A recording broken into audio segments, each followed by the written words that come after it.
Pemirsa, kita masih bersama Indonesia Lawyers Club. Sekarang gilirannya Pak Oto, tapi Febri mau bicara dulu sebentar. Terima kasih Pak Karni. Ini perlu saya sampaikan agar tidak menyesatkan publik gitu. Kenapa ini penting? Kalau kita bicara soal kerugian keuangan negara, kita bicara soal dokumen hukum. Dokumen hukum yang sudah muncul di proses persidangan dengan terdakwa Irman dan Sugiarto itu sangat jelas terbukti sampai di tingkat pengadilan tinggi di banding ada dugaan kerugian keuangan negara 2,3 triliun. Dan bukti itu diakui oleh hakim sampai akhirnya dua orang terdakwa yang pertama ini divonis bersalah. Jadi Pak Fahri, saya sarankan untuk membaca putusan Pengadilan Tindak Pidana Korupsi dengan terdakwa Irman dan Sugiarto. Ada dua level nih saat ini, di Pengadilan Tindak Pidana Korupsi di tingkat pertama, di Pengadilan Tipikor di tingkat kedua. Karena pembuktian soal kerugian keuangan negara itu tidak dilakukan dengan bertanya pada Kepala BPKP atau Kepala BPK, tapi dilakukan proses pembuktian di persidangan. Dan KPK punya tanggung jawab untuk membuktikan itu sampai akhirnya hakim menyatakan dua orang terdakwa itu bersalah. Jadi saya kira clear, setidaknya sampai proses banding ini ada dugaan kerugian keuangan negara 2,3 triliun. Kemudian terkait dengan LKPP. Nah, Pak Fahri juga perlu cek lagi datanya. Karena proses penyelidikan kasus KTP elektronik ini sudah dimulai sejak tahun 2013, sebelum pimpinan KPK yang saat ini dilantik sekitar 2 tahun itu mulai bekerja. Tersangka pertama itu 2014 sampai dengan audit kerugian keuangan negara itu selesai sekitar pertengahan 2016. Jadi prosesnya sudah dimulai sangat jauh. Agak ada logika yang melompat ketika dikatakan seolah-olah hanya pimpinan jilid sekarang, apalagi satu personal ketua KPK yang kemudian memaksa atau membuat kasus ini kemudian berjalan seperti yang kita lihat saat ini. Dulu salah satu tim yang menangani kasus ini, Kasatgasnya adalah Novel Baswedan dan tim-tim yang lain yang merinci dari awal. Proses penyelidikannya sebenarnya cukup lama di tahun 2013 karena memang kita hati-hati sekali untuk menemukan bukti-bukti dan melakukan investigasi dalam kasus ini. Dan tentu saja ketika kita sudah menetapkan beberapa tersangka termasuk SN sebagai tersangka, kita punya tanggung jawab untuk membuktikan ini sampai di Pengadilan Tindak Pidana Korupsi nanti. Jadi akan lebih baik kalau seluruh bukti yang ada ini diuji secara substansi di Pengadilan Tindak Pidana Korupsi. Kalau di pra-peradilan mungkin kita akan bicara soal formal saja bagaimana proses perolehannya dan lain-lain. Sementara kebenaran materialnya belum bisa terlihat di proses pra-peradilan tersebut dan baru akan terlihat nanti jika diuji di Pengadilan Tindak Pidana Korupsi. Saya pikir terdakwa nanti juga punya hak untuk membuktikan sebaliknya dengan bukti-bukti yang dimiliki. Mari kita uji bersama saja bukti itu. Baik. Itu yang kedua, ini sebenarnya banyak sekali, tapi saya pilih yang pokok-pokok saja, agar publik tidak kemudian mendapatkan informasi yang keliru. Terkait dengan Nazarudin, nah ini yang paling berbahaya saya kira kalau dipahami secara ansih, seolah-olah penegak hukum bisa menangani sebuah kasus hanya dari keterangan satu orang saksi. Itu saya pastikan keliru 100%. Kenapa? Karena KPK tidak boleh, dan bukan hanya KPK saya kira, kepolisian dan juga kejaksaan, penyidiknya tidak boleh kemudian bergantung hanya pada satu keterangan saksi saja, kemudian bisa memproses orang-orang. Karena kami juga yakin terkadang ada saksi-saksi yang keterangannya berubah. Bahkan ada satu saksi dalam kasus KTP elektronik yang memberikan keterangan tidak benar atau dalam bahasa umum misalnya keterangan palsu di proses persidangan. Dan kami harus mengantisipasi itu. Bagaimana caranya? Kami harus punya bukti yang lebih kuat untuk bisa mengkonfirmasi adanya satu peristiwa. Inilah yang disebut dengan kesesuaian bukti antara satu saksi dengan saksi lain dan dengan bukti-bukti yang lain. Kemudian kalau dikatakan soal pengembalian 14 orang yang mengembalikan itu tidak ada satupun yang diproses, ini kekeliruan berikutnya. Karena dua orang yang jadi terdakwa dan sudah divonis bersalah di pengadilan sampai dengan tingkat pengadilan tinggi, itu juga orang-orang yang mengembalikan uang dalam perkara ini. apakah pihak lain yang mengembalikan uang juga akan diproses? Pasal 4 Undang-Undang Tindak Pidana Korupsi itu clear sekali mengatakan bahwa pengembalian kerugian keuangan negara tidak menghilangkan dapat dipidananya seseorang. Namun tentu dalam proses penanganan kasus korupsi ini kita bicara tentang banyak hal. Ada yang disebut dengan strategi penyidikan, ada yang disebut dengan kecukupan alat bukti. Ketika kami memiliki bukti permulaan yang cukup untuk menetapkan SN sebagai tersangka, maka kita tingkatkan statusnya ke penyidikan. Dan kami tentu bisa mempertanggungjawabkan proses hukum yang sudah kita lakukan tersebut. Sampai dengan ketika kita melakukan proses penahanan karena seorang tersangka diduga keras melakukan tindak pidana. Karena itu rumusan dari pasal 21 Kitab Undang-Undang Hukum Acara Pidana. Jadi kalau kemudian dikatakan pengadaan KTP elektronik ini baik-baik saja, saya sarankan untuk mempelajari lebih banyak fakta-fakta persidangan dan dokumen-dokumen hukum yang ada. Tentu saja ketika itu sudah dipelajari kita akan tahu ada beberapa persoalan yang mendasar sekali di sana, termasuk adanya dugaan persekongkolan dalam proses pengadaan ketika sebutlah di fakta persidangan sudah muncul ada yang disebut namanya dengan tim Fatmawati. Jadi ada kelompok-kelompok, ada grup-grup di sana yang kemudian berkumpul yang direncanakan mengikuti proses tender seolah-olah kemudian proses tender itu berjalan dengan benar. Jadi melihat proses pengadaan di lapis atas itu belum tentu kebenaran yang dilihat di sana. Karena itulah investigasi perlu dilakukan agar pembicaraan atau apa yang disampaikan itu tidak hanya kulit atas atau kulit luarnya saja. Nah, satu hal lagi, Pak Fahri kebetulan sering sekali mengutip dan menggunakan data soal Korea Selatan. Ini perlu saya sampaikan juga, kalau bicara soal katakanlah salah satu ukuran keberhasilan pemberantasan korupsi, itu ada namanya Corruption Perception Index.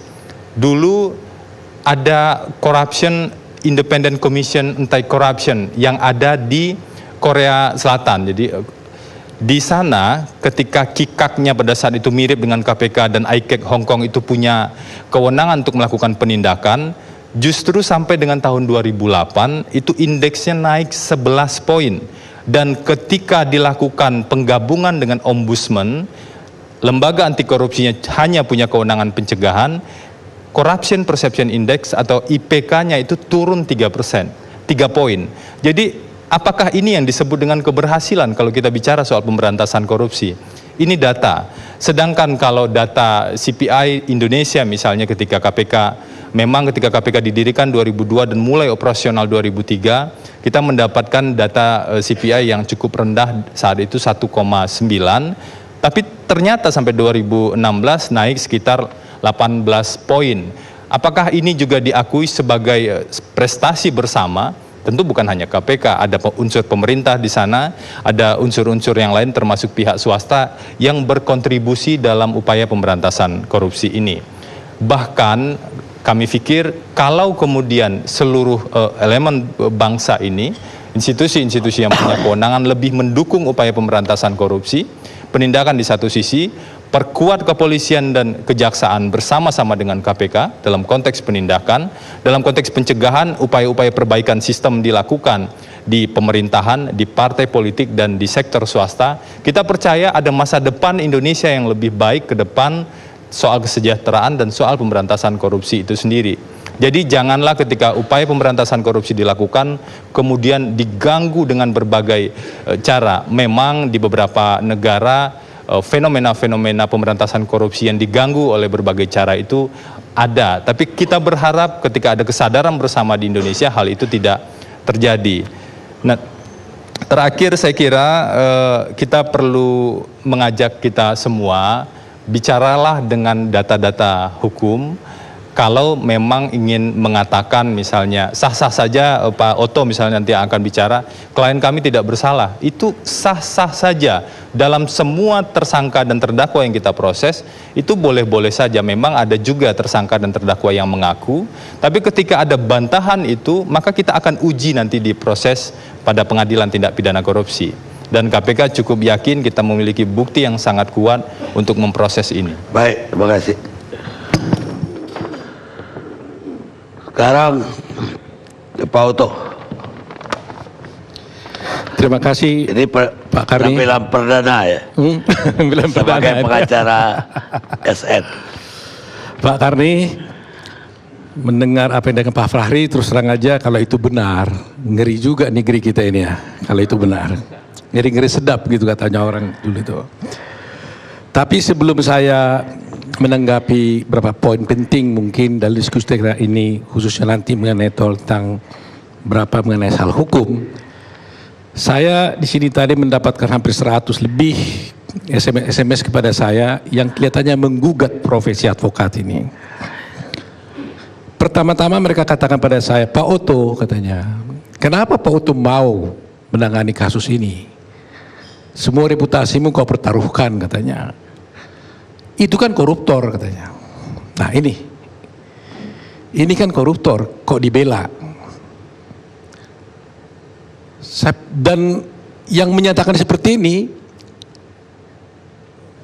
hampir seluruh kalangan. Ada juga rekan saya dari Gajah Mada, bahkan dekan Fakultas Hukumnya sendiri, Prof. Sigit, meng-SMS ke saya. Pak Oto katanya, teman-teman banyak yang curhat nih. Kok Pak Oto ini mau membela Setia Novanto? Sampai di situ pernyataannya. Waduh, rupa-rupanya begitulah cara berpikir masyarakat tentang profesi advokat ini. Mereka menganggap advokat ini adalah identik dengan kliennya. Jadi kalau kliennya itu koruptor, maka advokatnya koruptor, kira-kira begitu. Apalagi dalam kasus pembelaan, tentunya yang kami bela bukan koruptor, tapi orang yang dituduh melakukan korupsi. Sehingga prinsip seorang advokat itu adalah bukan siapa yang dibela, tetapi bagaimana caranya Anda melakukan pembelaan. Seorang pendeta atau ulama yang baik yang dipuji orang, kalau saya bela, belum tentu saya jadi baik. Kalau saya juga melakukan pembelaan dengan cara-cara yang jahat, maka tentunya juga saya tetap jahat. Tapi seorang pembunuh atau dituduh korupsi pun, kalau dituduh korupsi pun, kalau saya lakukan dengan melakukan pembelaan yang baik, maka tetap profesi saya itu tetap akan baik juga. Itu prinsip-prinsip harus dianut bagi semua masyarakat. Karena semua tadi cabang-cabang peradi juga di seluruh Indonesia ini mengasih saya juga. Titip Pak Oto jelaskan dulu bagaimana artinya itu. Kemudian, advokat tidak pernah berpikir menang kalah dalam satu membela perkara. Sekali advokat membela berpikir menang kalah, silakanlah dia. Karena pasti dia akan melakukan membela dengan segala cara. Kita membela adalah kepentingan hukum klien. Jadi kami ini tidak pernah membela Setia Novanto. Kami membela kepentingan hukum Setia Novanto. Sebab kalau saya membela Setia Novanto, sama dengan membela teman, saya pasti tidak objektif. Tapi kalau saya membela kepentingan hukum Setia Novanto, pasti saya objektif. Oleh karena itu saya minta kepada semua masyarakat agar jangan salah persepsi tentang profesi advokat ini. Mudah-mudahan kami nanti dalam membela ini harus membela dengan baik, dan kami hanya berpikir bagaimana caranya agar apa yang dilakukan KPK itu bisa berjalan dengan baik, tetapi apa juga yang dilakukan oleh Setia Novanto juga bisa berjalan dengan baik. Kami hormati apa yang dituduhkan oleh KPK, tapi juga hormati apa yang akan dibela dan pembelaan daripada seorang terdakwa. Intisarinya adalah kita harus memegang teguh presumption of innocence, asas praduga tidak bersalah. Bayangkan sekarang ini saja semua masyarakat Indonesia telah menyimpulkan Setia Novanto bersalah, padahal masih belum disidangkan. Jadi sudah terjadi penghukuman terhadap Setia Novanto padahal dia belum disidang. Ini karena apa? Tentunya karena semua dari statement kita semua. Tanpa sadar para pakar ngomong mempengaruhi masyarakat untuk mencapai apa yang diimauinya. Jangan kita lakukan seperti itu. Sadarkan masyarakat, tunggu nanti di pengadilan, setelah dinyatakan Setia Novanto bersalah, barulah kita nyatakan dia bersalah. Kalau Setia Novanto bersalah, silakan hukum. Saya juga tidak suka korupsi. Tapi kalau dia benar, nyatakan dia tidak bersalah. Itu poinnya. Jadi itu yang saya harapkan. Jadi jangan kami dikira ini mau menang kalah, tapi kami memastikan berjalannya hukum itu di negeri kita ini. Kedua, saya masuk mulai kepada apa yang telah dibicarakan oleh teman-teman tadi. Saya merasa agak heran juga dan merasa iri juga kepada profesi ahli komunikasi dan juga ahli konturer. Karena tidak seperti yang dikatakan Pak Febri tadi, kalau kami bicarakan harus ada fakta dan bukti. Tapi kalau mereka kan bicarakan enak saja, analisis dan sebagainya kan. Kami terikat pada dua alat bukti yang sah, kan kira-kira begitu. Sehingga saya mau tegas-tegas aja, kita nggak usah sindir-menyindir, kita buka aja terang-terangan. Kan semua orang menuduh Setia Novanto sengaja menabrakkan mobilnya itu. Ya, nggak usah kita berbohong-bohong. Itulah anggapan yang diciptakan sekarang ini dan tercipta bagi masyarakat. Dan ketika itu terjadi, saya belum ditunjuk menjadi kuasa hukum, istri saya bertanya di TV, "Pak, menurut Bapak gimana? Sengaja nggak itu?" Saya bilang, bisa iya, bisa tidak. Cuma saya pikir, untuk apa? Kalau sengaja kan ada tujuannya kan? Nggak mungkin nabrak nggak ada tujuan. Sekarang kita analisis supaya punya jelas. Untuk apa dia menabrakkan dirinya? Pasti orang berpikir, supaya dia jangan ditangkap dan pura-pura sakit ngulur-ngulur waktu. Nah, kalau ini alasannya, menurut saya bodoh sekali. Semua ahli hukum, semua orang lawyer mengetahui orang yang sudah di rumah sakit itu bisa ditangkap dan bisa ditahan dan bisa dibantar. Semua lawyer tahu itu. Jadi tidak mungkin orang mensilakan dirinya untuk ditangkap. Ya serahkan diri saja. Sampai sekarang saya mencari-cari alasan, analisis. Kalau itu sengaja, untuk apa? Saya tidak temukan sampai detik ini alasan dia untuk sengaja. Oleh karena itu, kita kalau mau nuduh dia sengaja, cari alasannya kepada saya. Saya mau dengar apa alasan yang logis secara hukum dia ingin gunakan untuk bisa menabrakkan dirinya supaya mendapat celah-celah hukum. Sampai sekarang saya belum temukan. Itu pertama. Nah kedua, apa yang dikatakan Bung Gojali, sama-sama juga tadi tidak berdaya. Saya juga tidak berdaya, Bung Gojali. Ketidakberdayaan saya adalah begini. Semuanya sebenarnya kalau kita melihat Setia Novanto, jangan dilihat dulu air ya saya kunjungi di tahanan. Dia merasa tidak diperlakukan adil oleh KPK. Ini saya katakan.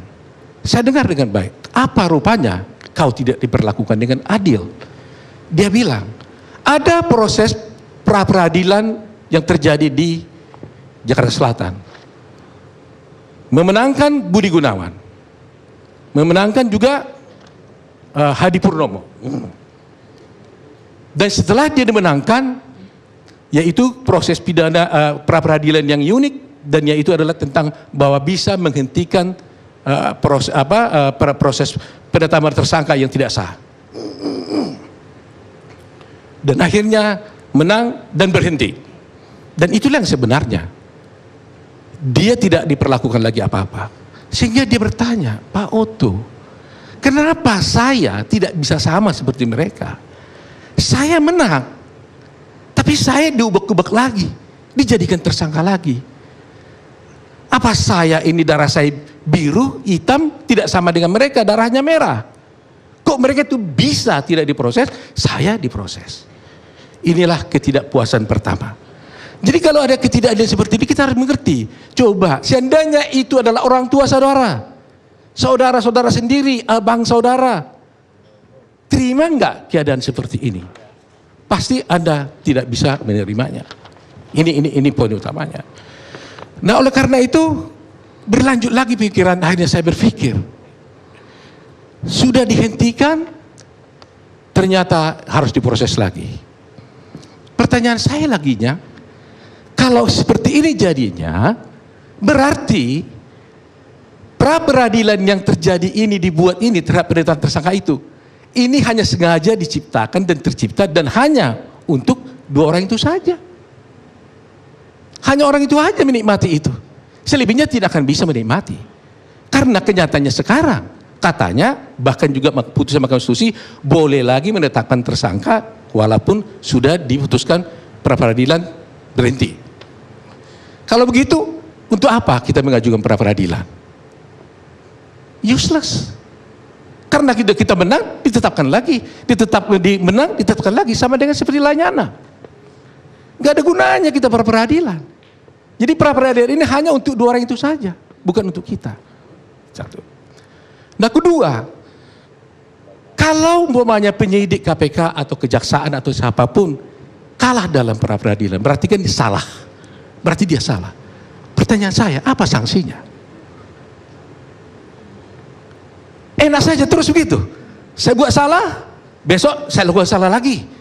Besok kalau kena lagi dihentikan, salah lagi, nggak apa-apa. Bagaimana bisa begini? Saya ingin menyetir satu putusan pengadilan di Amerika. Saya membaca sebuah buku. Seorang dituduh melakukan narkoba.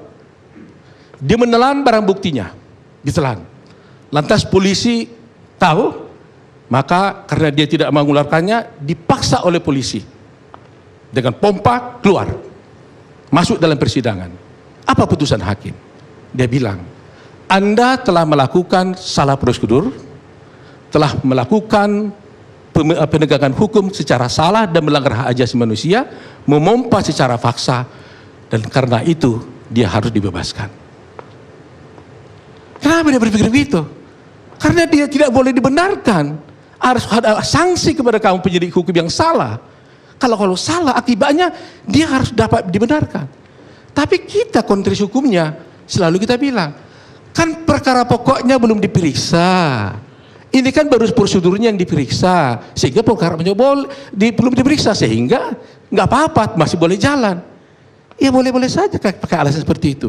Tapi demi keadilan pantas seperti itu. Dan apa yang harus kita berikan sanksi kepada penyidik yang melakukan seperti itu? Kalau tidak ada sanksi, maka dia tidak akan bertanggung jawab melaksanakan tugasnya. Hari ini dia sidik salah, tangkap salah, besok nggak apa-apa, nggak ada sanksi kok. Besok lakukan lagi. Ini yang kita harapkan dalam penyidikan ini. Maksud saya, inilah yang menjadi keluhan, keberatan daripada para pencari keadilan yang harus kita kaji dan kita bereskan. Nah, itu mengenai keberatan. Mengenai masuk persoalan tentang penyidikan. Ada putusan pra peradilan terhadap Setia Novanto. Di dalam butir 3, kalau saya tidak salah, saya bacakan di sini. Ada bunyinya mengatakan memerintahkan termohon, yaitu KPK, untuk menghentikan penyidikan terhadap sprindik nomor sekian. Putusan ini bunyinya adalah imperatif, memerintahkan, bukan deklarator, bukan menyatakan.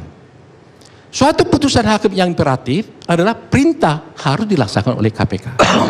Sehingga perlu kita kaji sekarang ini dengan KPK, Pak Febri. Boleh kita nanti berdiskusi bagaimana sebaiknya. Saya menafsirkan, Anda boleh berbeda, bahwa kalau ada putusan hakim memerintahkan Anda untuk melaksanakan putusan, laksanakan. Kalau diperintahkan Anda untuk menghentikan, hentikan, SP3. Tapi sekarang, belum di SP3 sprindik itu, dia sudah keluarkan sprindik baru. Berarti secara hukum teoritis ada 2 sprindik yang hidup. Sprindik yang pertama belum dimatikan, timbul sprindik yang kedua. Nah, bagi terdakwa atau tersangka, problematiknya adalah berarti dia tidak diperlakukan secara adil. Dan tidak ada kepastian hukum bagi seorang tersangka. Kesempatan dia membela diri juga menjadi hilang. Karena dia nggak tahu dia membela diri yang mana. Sprindik yang pertama atau sprindik yang kedua. Terhadap perkara yang sama. 2 sprindik terhadap perkara yang sama. Hidup dia nih. Nah, ini perlu kita kaji. Ya, karena kita ilmiah kan.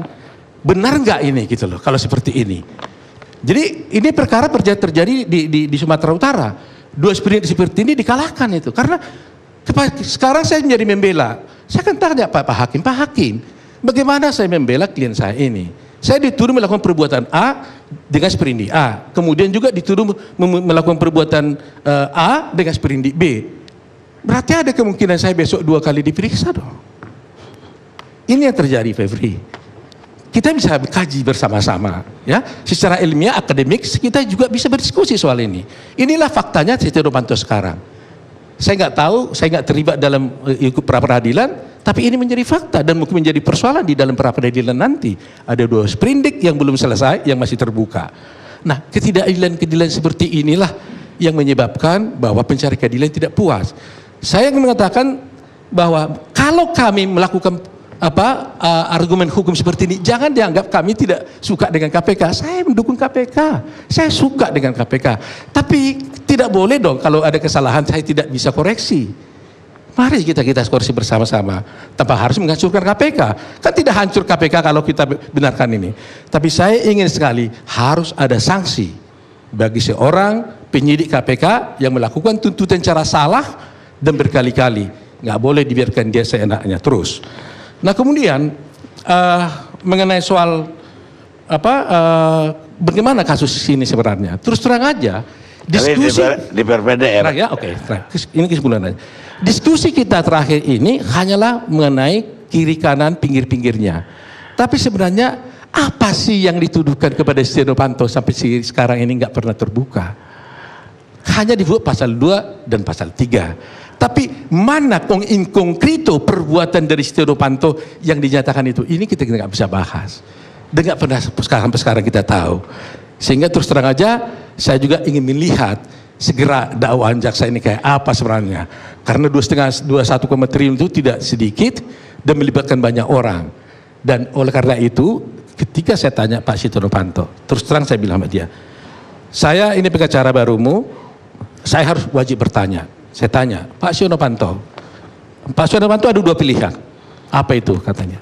Pertama saya bilang, saya ingin tahu sikap Anda menghadapi perkara ini supaya saya juga tahu membela Anda. Pertama saya bilang, apakah Anda mau menjalankan proses hukum ini dengan baik? Dia bilang, siap saya. Oke. Kedua, sikap mana yang Anda pilih? Mau kompromi atau mau tetap menjalani proses persidangan dengan bertahan dan tidak mengaku bersalah?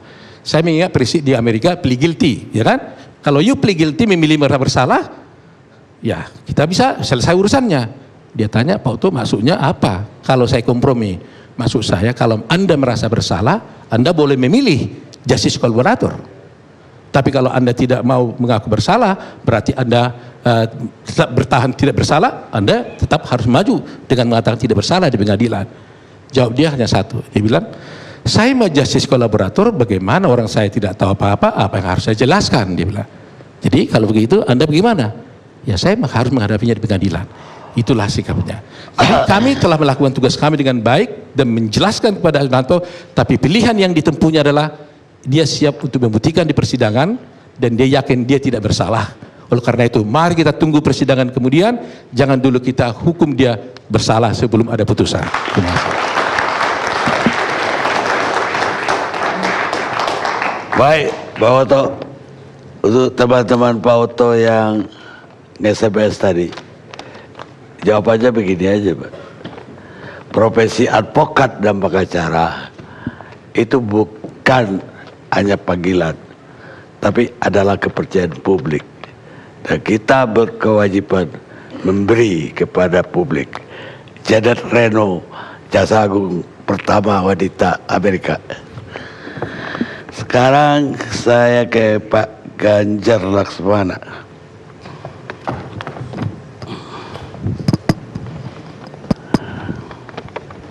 Apa tanggapan atau komen Pak Ganjar diskusi kita malam ini? Terima kasih Pak Karni. Saya pikir saya akan ke bagian belakangan lagi seperti pengalaman terakhir saya. Ada 14 yang paling poin. Belakangan itu yang paling Terakhir. tinggi ya kasta Gitu ya. Iya, memang putusan pengadilan jatuhnya belakangan, Pak. Punya 14 poin saya, mudah-mudahan tidak perlu semua saya sampaikan karena saya menghemat waktu saja. Pertama, tanggapan saya begini. Karena ini bukan pengadilan, kita telah mendengarkan pidato politik dengan tema pandangan politik atas hukum. Ya. Hukum bicara bukti, bukan bicara persepsi. Ya. Ilmu hukum ilmu yang logis, bukan ilmu menghafal. Hukum acara pidana logis sistematis. Ya. Jadi ada semua riwayatnya, ada semua penjelasan. Setiap pasal bahkan setiap ayat ada riwayatnya. Ya, jadi tidak ada yang berdiri sendiri. Nah, yang menjadi masalah adalah bahwa memang hukum acara kita punya banyak kekurangan. Coba ditambal, coba ditutup, termasuk juga dilengkapi dan disempurnakan. Diberi kewenangan lebih, lewat tidak kurang dari 40 undang-undang. Jadi kalau sekarang kita hanya bicara KUHP, berarti kita tertinggal sekian lama. Ya, kita ketinggalan zaman. Kita sudah punya lebih dari 40 undang-undang yang mematahkan, mementahkan, dan mematikan beberapa pasal di KUHP.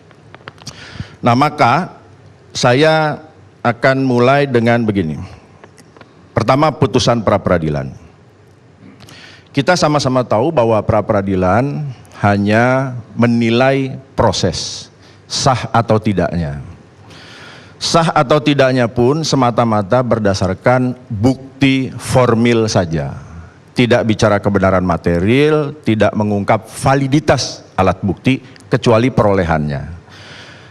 Oleh sebab itu, pra-peradilan riwayatnya adalah mencontek hukum acara perdata yang pembuktiannya formil saja. Ada dokumennya? Ada.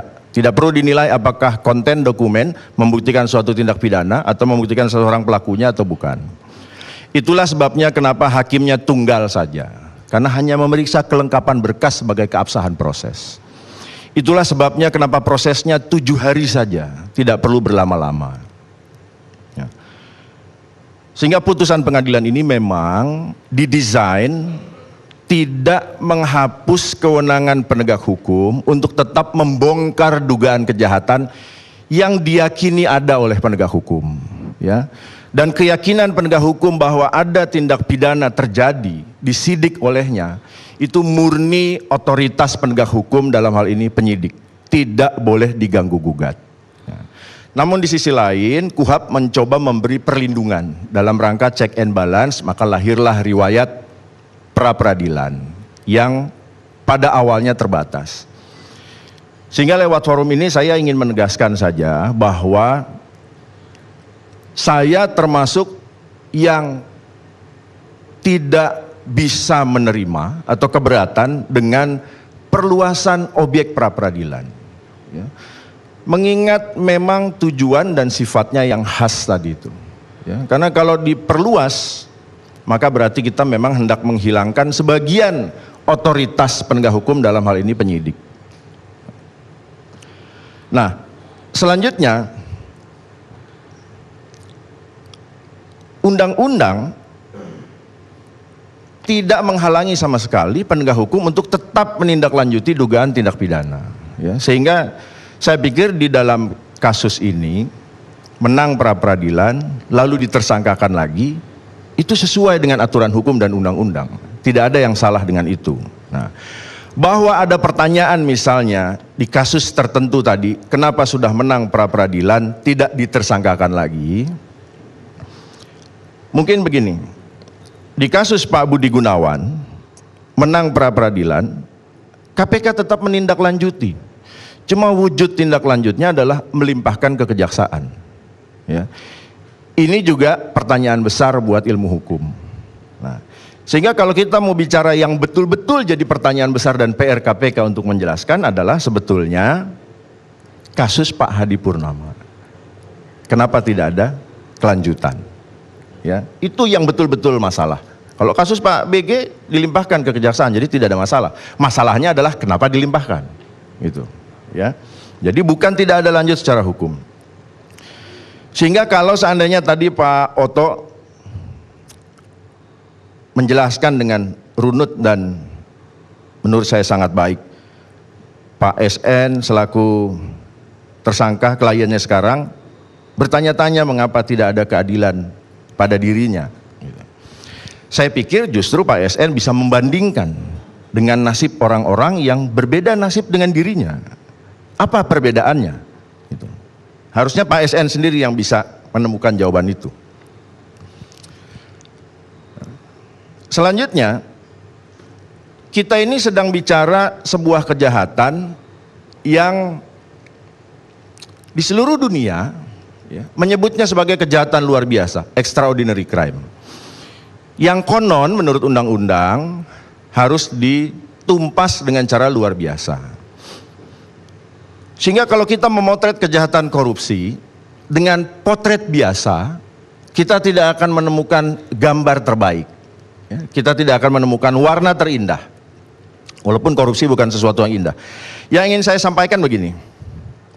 Sebagai kejahatan luar biasa, memang tidak mudah ya, memotret dengan kacamata awam, apalagi mata non hukum, ya, melihat seperti apa kejahatan korupsi yang terjadi.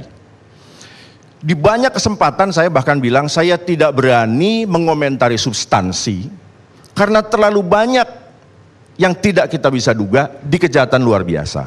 Ya. Maka kalau kita membayangkan misalnya, mana buktinya?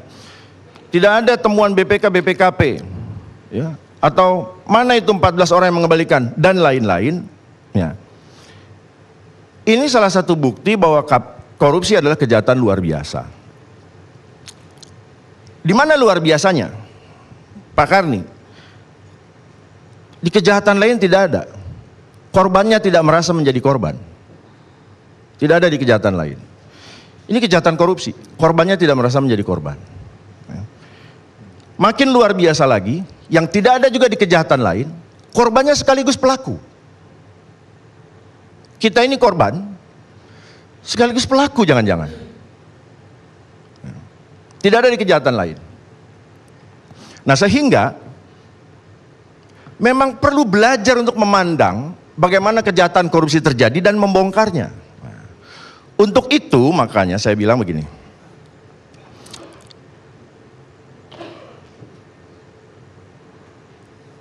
Sebaiknya kita ikut dulu deh pendidikan anti korupsi. Ya.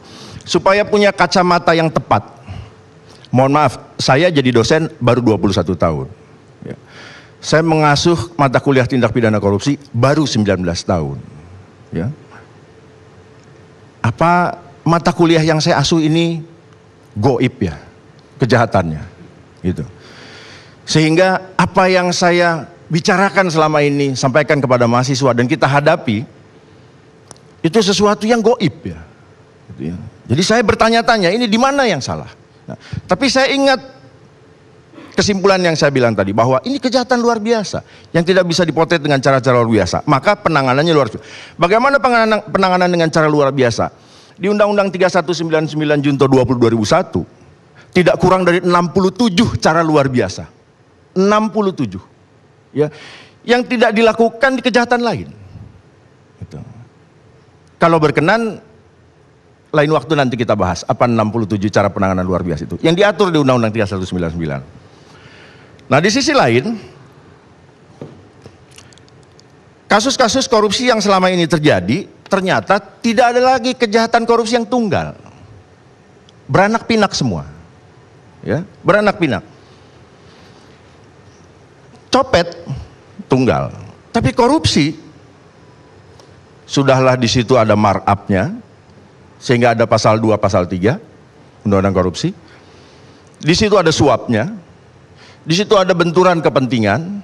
Di situ ada penggelapan dalam jabatan. Di situ ada gratifikasi dan lain-lain. Sehingga semua jenis kejahatan korupsi yang 7 macam secara keilmuan dijelaskan itu hampir selalu ada di banyak kasus korupsi, terutama pengadaan barang dan jasa. Nah, proyek IKTP adalah kejahatan korupsi yang berawal dari proses pengadaan barang dan jasa. Sehingga hampir bisa dipastikan akan muncul nuansa 7 macam kejahatan korupsi yang ada. Ya. Nah, inilah yang kemudian kenapa kita harus berhati-hati. Makin besar korupsi, makin hebat koruptor, penampilannya makin kinclong Bang Karni. Mobilnya makin mewah, rumahnya makin megah, temannya makin hebat, dan kerja korupsinya makin rapi sehingga sulit menemukan bukti. Ya. Jadi membongkar kejahatan korupsi tidak mungkin kita lakukan semudah menangkap copet yang sekarang pun tidak mudah menangkap copet. Ya. Jadi koruptor belajar dari copet, copet pun belajar dari koruptor. Gitu. Nah, di sisi lain kritik saya terhadap KPK. Mungkin saya berani menyatakan bahwa saya salah satu yang pertama kali awal menyatakan bahwa penetapan tersangka oleh KPK melalui sprindik tidak sah. Ya. Sejak tahun 2012 atau 2013 itu saya nyatakan, sehingga berdebat kami. Nah, hebatnya KPK selama ini, begitu saya kritik, saya diundang, disuruh jelaskan. Ya. Mohon maaf nih, polisi saya kritik, jaksa saya kritik, nggak pernah diundang. Gitu. Ya. Saya ingin menguji, gitu, pada KPK. Saya sampaikan, ini kritik saya. Gitu ya. Penyidikannya tetap sah, tetapi penetapan tersangka melalui sprindik itu yang menurut saya tidak sah. Ini yang harus dikoreksi. Nah, tapi ternyata ini pun terjadi di institusi penegak hukum yang lain. Sehingga ya kita ini harus adil juga lah. Nah, selanjutnya apa yang mau kita lakukan?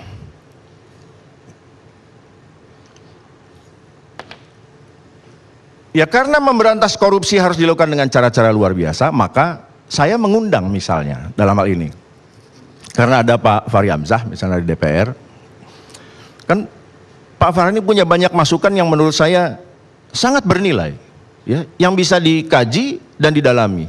Walaupun terus terang saja dalam pandangan saya, yang disampaikan Pak Fahri ini masih di tataran persepsi. Ya, pandangan politik. Tapi kalau dikaitkan dengan perbaikan sebuah sistem hukum, mungkin kita bisa manfaatkan pendapat Pak Fahri ini. Ya.